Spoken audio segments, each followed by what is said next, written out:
Mr Peter Dutton has been very strident in saying there is a problem with Labor. It's seen as being weak on China and that Beijing is effectively barracking for a Labor win. The Prime Minister said as much today on radio. Those who are looking to threaten and coerce Australia, they've got a one-way bet on each way elbow. I'm going to be discreet about this. I can tell you what, it does. I know who, putting those issues to one side, the countries that are coercing us, I know they don't want to see the Liberal National Government re-elected. So Beijing's got a horse in this race. Chris, I've seen in the last 24 to 48 hours, particularly coming from commentators here in Canberra, a very quick exoneration of the Labor Party when it comes to any partisan differences on the relationship with China. They say because Anthony Albanese gave an interview a week or two ago saying he was bipartisan on the issue of China, that's case closed and we don't need to examine it any further.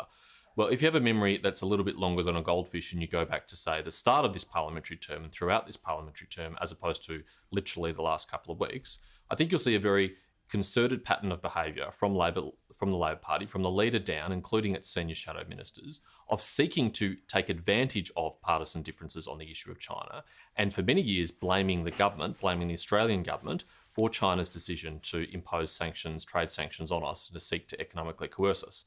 Now, of course, we're 5 minutes before an election and the Labor Party realises that's not a political winner anymore. They don't want to be seen to be undermining the national response on China. And so they're running around assuring everyone that it's bipartisan.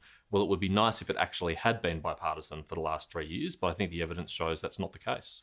Well, Paul Keating, Bob Carr, Sam Dastyari are no longer in Parliament, but they can't be unremembered from the public debate, and what they say still speaks to the broader Labor movement, I think. Just briefly, though, another Labor Senator, Sue Lyons, last week referred to apartheid in reference to Israel. Again, Labor says it's rock solid on Israel. Using that word wouldn't suggest it is.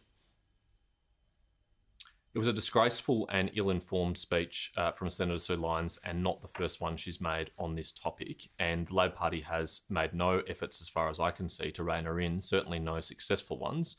Again, on the issue of Israel, they swear black and blue that it is bipartisan, and I would really like that to be the case. But again, the record shows otherwise. When you have senators like Sue Lyons out there vilifying Israel in this way, then I think we are entitled to draw attention to that and to call into question the Labor Party's sincere commitment to bipartisanship on Israel. Senator, thanks so much for joining us. Thank you, Chris. You can't argue with that point of view. Labor says it has official policies on China, on Israel, but its own members keep contradicting that. And even former Labor MPs like Michael Danby, you've heard on this program, say they're very, very concerned about Labor's strength on these crucial foreign policy issues.